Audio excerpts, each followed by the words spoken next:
Hi, thanks for joining us for the Family Plot, Gardening in the Mid-South. I'm Chris Cooper. There are several ways to propagate Tradescantia. Today, we're going to look at some popular ways to do it. Also, blackberries are a delicious addition to any garden. Today, we're going to look at some new blackberry cultivars. That's just ahead on the Family Plot, Gardening in the Mid-South. Production funding for the Family Plot, Gardening in the Mid-South is provided by the WKNO Production Fund, the WKNO Endowment Fund, and by viewers like you. Thank you.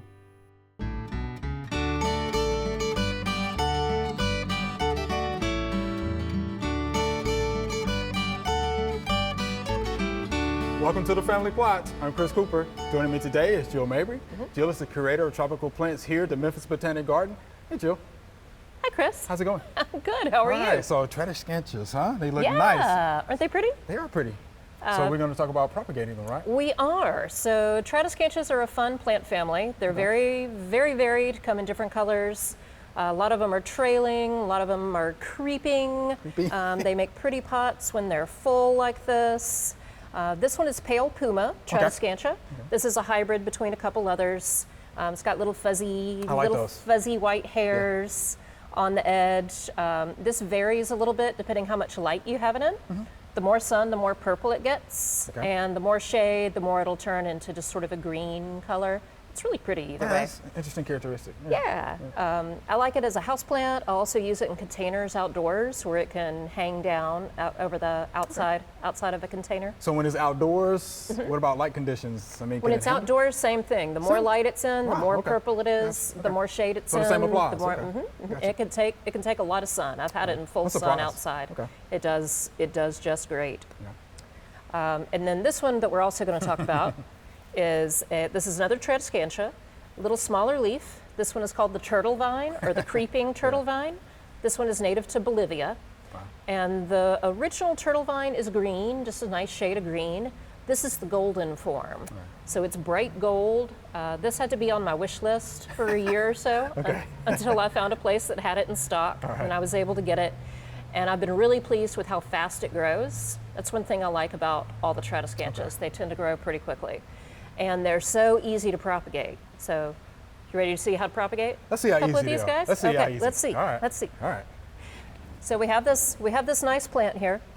I'm going to show you stem propagation first. Okay. Stem first. So this is just as easy as I'm going to use my shears. Okay. Cut a stem. Cut it. Why not? Let's cut another stem. Let's cut another stem over here. They have nodes, like most plants have nodes. That's where the leaves attach.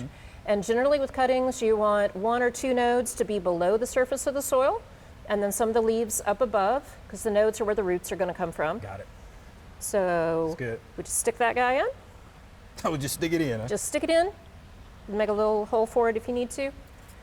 Going to do the same thing for these little guys, just pulling off those lower leaves. Also stick it in. Stick this one in. And then if you like, you've got a ready to go plant. It's ready to go. Right there. How about that? You could give this to somebody, and even though it doesn't have roots yet, these are so easy. Within a couple of weeks, they'll have roots. You would just start watering it like a normal plant. Go ahead, water it well, let the water run through. Tell the person you're gifting it to, water it about once a week. Once a week, okay. If you want it to start out a little more full, let's just take another couple. Oh, so you can really fill it up if you wanted to. Right. Yeah. Okay. Like I said, these are so easy. I like to use them sometimes when I'm making a combination planter, maybe of different houseplants. And then I take a few stems of these to put in around the edges, just kind of finish it off, give it a different texture.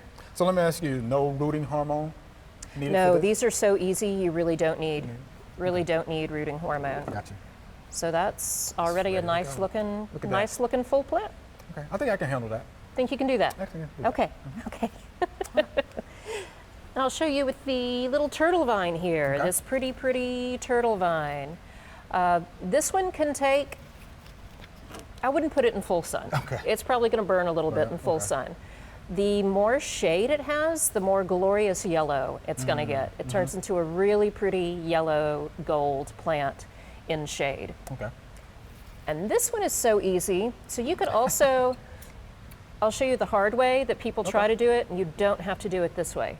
Like that. You could take a tiny little one. Small piece. And then a tiny little one. Oh boy. And then, right, isn't that tiny? Oh, it's a small time piece. consuming. Pull off the little leaves, stick it in there. Oh. Okay. You could do it that way. Okay. I don't. What I like to do, take a big chunk of your plant here. Oh, so we're just gonna grab it, huh? Yeah, we're just gonna grab it. Oh boy. We're gonna cut right through it. You could pull off the lower leaves, you really don't have to. Huh. Just kind of get in there with Just your put 'em in there. fingers. Yeah, just plant it in there, tuck the soil around. Then you've got a finished plant. It's finished. And it will root. And it will root. Okay. I promise, it really will root. You want to water it in well, it will root. Okay. And it'll grow quickly, it'll grow full, it'll grow over the top. Okay. Real pretty little plant, super easy to propagate. Okay. I think I like that easy technique. Yes, just grab very it and easy. cut. Okay. Very easy. I can do that. And then I do have another method to show you All right, of let's how see it. you can propagate these. All right, let's see it. Like this, again, so easy. That was easy. I agree with you on that, Jill. But if for some reason, I don't know, you want to do something a little different, you can also divide them. All right. Even with a great big plant like this. That's a pretty good size plant. Just slide it out there. Yeah, Okay. just slide it out. Now I'm going to move to my, do you have a soil knife? I do. I love this tool. I love my soil knife. So I'm just going to Oh, saw wow, look, folks. down Okay. in between it. Wow, just go right at it, huh? Do you hear the little screams at home Yeah, I can hear it. of people? Not from the plants, Yeah, they don't not- care, yeah, but yeah. the gardeners Yeah, who are the gardeners concerned. do. All right, we have two halves. So you could take this half, so it's got roots and all Yeah, attached. I see the roots. Pop it right back in the same container. Fill it in with your potting soil. Kind of pat it down, water it, and that's basically the same size as that one does. Yeah, it is. So then you could pot this one in another hanging basket, Okay. and you've got two, Got to. or even more. Go ahead and wow. chop this one up. She just goes right at it. Yeah. All right, okay. Go ahead and chop this one up. That'll give you a nice chunk to also start another hanging basket. Or when you're doing a mixed container, tuck that in with some other stuff, and it's going to be perfectly started to hang down over the side. Just be a pretty plant for you. Okay. Since I'm looking at the soil, is there a special kind of soil you need? This is a potting soil. Okay, so it's potting soil. And I use we at the garden try to use a kind of high quality potting soil, Okay. which is one that's a nice mix of some of the really cheap potting soils that you get are mainly just bark. Yeah. Just chopped up bark. Yeah. So this is one that also has a blend of sphagnum peat moss Okay. and perlite, a little bit of perlite, a little bit of vermiculite. The peat moss is to hold moisture. Okay. The perlite and vermiculite are to help moisture flow through. Got it, So a little got bit it. of all that stuff makes for a really good potting soil. Got it. Good. Thank you for that. You're welcome. Just in case somebody's wondering. Yeah. Yeah, of course. I get a lot of questions Yeah. about potting soils because they can be kind of hard to Yeah. understand. So again, Oh, with boy. this, so this turtle vine and the regular green turtle vine grow so fast that sometimes they can be kind of hard to manage because they'll outgrow their pot. So this is a great method also. Oh boy. Again, I just All right. a little squeeze of the pot and Okay. just pull it on out. So if your plant seems to be kind of suffering, it's turning brown, you're getting a lot of brown, you just can't seem to keep it watered, pull it out. You can use the soil knife or your hands. Oh, here we go. All right. Just right through it, huh? Yeah, just All right through it. You don't, with these plants, you don't have to be careful. Pull them right apart, Just right- apart. Yeah, okay. And then this one is going to be ready to go right back into the same size or into a bigger pot. And you can't even tell that was divided. No, I mean, you really can't. Huh? It You looks sure can't. just really looks just as big as it was. And then this is the same. You can also divide this one again. And just have multiple Yeah, plants just in the pot. don't, just don't be worried. These are tough plants. So Okay. you can really rip them apart and not be fine. Like you're doing. I see that. Yeah. Okay. I see And that. they're ready to go back into another pot. Fill them in with soil, water them. They're ready to go. Jill, we appreciate that demonstration. You're welcome. Thank you so much. Sure. All right.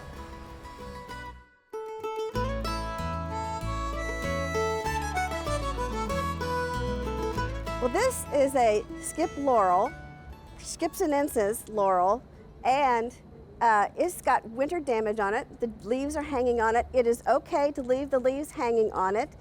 When the new leaves emerge, they'll push the old ones off at that time. I know we've gotten some weather and it's been damaged a little bit, but this particular, we'll scrape it with a little bit of another handy dandy way to keep your pruners, always have something to do with them, is to scrape away the bark of some of these and reveal green inside, so that you know that it's live inside. Another clue that it's still alive is the fact that it has green stems on a lot of the tips of all of the branches. Skip laurel was found in the Shipka Pass in 4,000 feet in Bulgaria in 1889, so it will survive in zones 5 through 8. So it got hit by some cold, but it will survive. Hi, Doc. New blackberry cultivars, right? Yeah, so exciting, huh? Yeah, I like blackberries too. And it is, it's a great time of year to think about the deliciousness that can be yours in summer, right? Oh, I like that. I like that. Yeah, so it's a great time of year to think about some of the bare root options. That early spring period is a really good planting time for a lot of our small fruits. And I did bring a few samples with me. You know, I love to transport plants in the car across the state. And so these are some examples of some of the new cultivar trials that we have going. And so we actually, in one of our research stations at UT, we actually have a 10 cultivar trial that was just, it's just close to a year old. So we're actually going to be getting fruit this summer in full volume. And so we have some of the traditional standards of blackberries, as well as some of the new cultivars that are coming on the market. That's pretty good. Do y'all need anybody to come up and do any taste testing? Oh, I really think that it will be. It will be. Yeah. We've been calculating out what the tonnage is going to be, and we're thinking that there may be a little bit available for sampling. All right. Good deal. Yeah. All right. So what did you bring us today to look at? So I brought today a couple of examples of some of the new cultivars, but first I wanted to kind of point out a little bit about blackberry growth habits so that some of the cultivars and some of the things that we were talking about would make sense. Okay.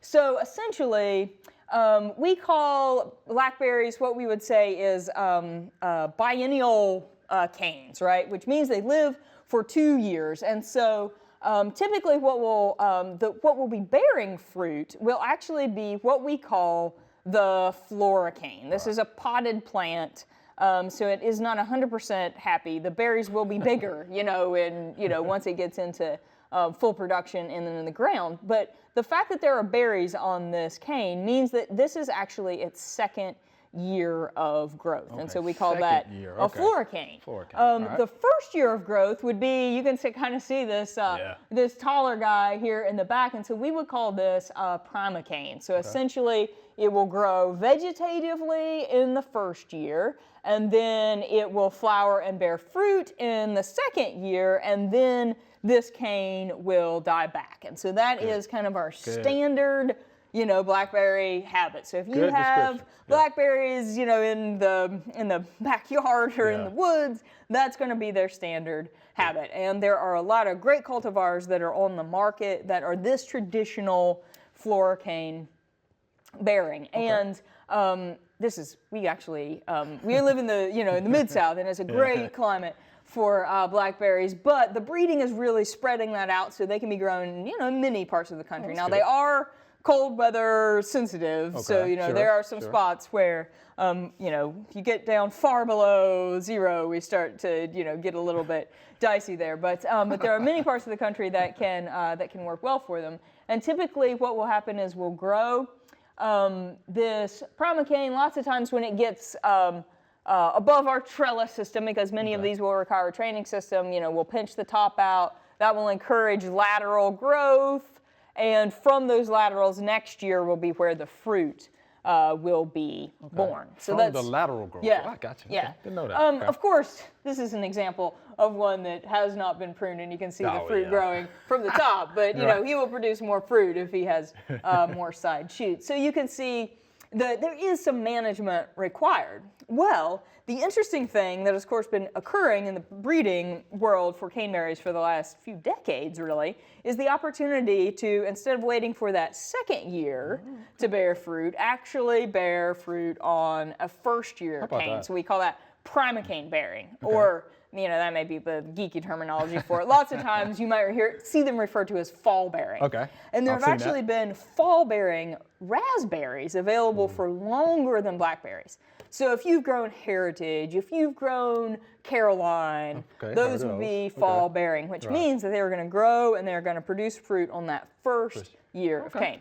There can be, of course, some marketing assets if you're a small grower. The benefit for a homeowner is that it can make management really simple, because you can just cut down all of the canes in the fall or the late winter. They will grow, they will produce fruit, you can cut them again before they grow the next year, and so it makes management really simple. Yeah. Oh, man, that works out real good. Yeah, and so we call those primocane bearers, and now we actually have some that are available in blackberries as well. And so this little guy right here is actually a cultivar called Primark Freedom. Much of the blackberry breeding is coming out of the University of Arkansas. Not surprising, they're a great crop for that part of the world. And so actually all of these are examples of crops that are coming out of the Arkansas breeding program. And so our trial, and what we're really looking at, is primocane versus florocane bearing, things like yield, quality, taste, quality, even, and how we're going to have different trellis systems, so how we support these canes, and we really want this information to be useful, certainly for small producers, but for homeowners as well, because there's a lot of that information that goes both ways, for the small scale commercial and for the homeowner. And so I brought a couple examples. I talked a little bit about Freedom as the primocane bearer. Now, he may not get quite big enough to bear much on this first year, but under normal circumstances, he would flower and bear fruit later in the season on a first-year cane. This is one of the newest cultivars that is on the market, and this is a cultivar named Ponca. And Ponca is one that we are especially excited about, kind of in the world of small fruits, because it is bred to have a very high soluble solids content. Sugar, for those of us who really like sweetness. And so it has been tested above 10%, 11, 12, 13% soluble solids. So it is very sweet. It's gonna be good and sweet. Yeah. For some of us, we love a straight up sweet berry, and so that's really where this breeding is going. This is a florocane bearer, but it is bred to be very high soluble solid. So when you think about blackberries, the blackberries that we might find wild, or some of the older cultivars that have been in production for a while, may have a little bit more of that acid balance. I kind of think eating blackberries is like eating tomatoes, Do you like straight sweet? Right. Do you want some acid balance? And where that's a good point. Yeah, and where this breeding is going is a little bit more straight sweet. But we're really looking forward to seeing how this plant grows and produces, and how it tastes, along with the other 8 cultivars that are in that trial. Yeah. Well, can't wait to see the results. Yeah. And maybe taste the results as well. Yeah. Quickly, any disease issues we need to know about, or? So certainly some of the things that we pay close attention to when we think about disease management on blackberries. Now there are some stem diseases. Anthracnose would be one. We want to pay attention to what might be like a dieback that can occur, or stem blight, when we make cuts and do pruning. So good sanitation, good control of the health of those stems. One of of course, there are protective fungicides that we can use. As a general statement, we don't really have a recommended schedule for a home blackberry. We would encourage folks to pay close attention, and if necessary, there are materials they can use. But one of the interesting things about primocane versus florocane bearing is that you may really be able to reduce disease incidence overall by not carrying over that second year cane, which could provide, an even simpler mechanism for controlling disease. There are certainly some, there are some leaf diseases as well, and we can even get into spotted wing Drosophila. We can even get into some insect issues for those later summer berries. But as a general statement, blackberries can be a great place to start when we think about fruit crops for the home garden. Oh yeah, nice and sweet. Yeah, like that. There are times when people will say, what kind of peach should I grow? And I'll say, I would recommend blackberries. Have you considered blueberries? So there are some ways that small fruits can be a great way to start, and kind of get your feet wet before the more challenging tree fruits. Good deal. We appreciate that information. All right, it's good stuff.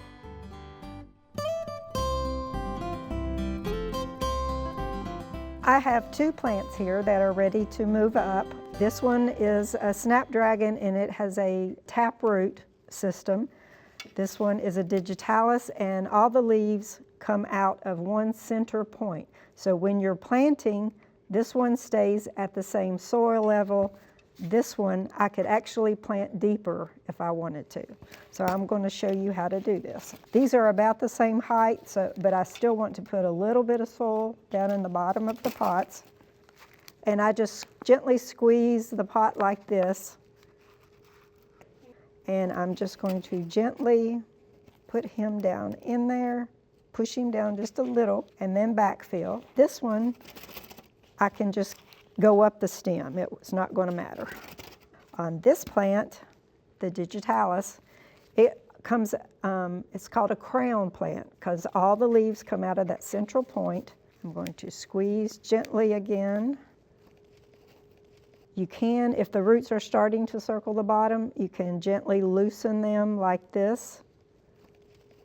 Put him in there. And now when I backfill, I want to be very careful that I don't get a lot of soil down into the crown.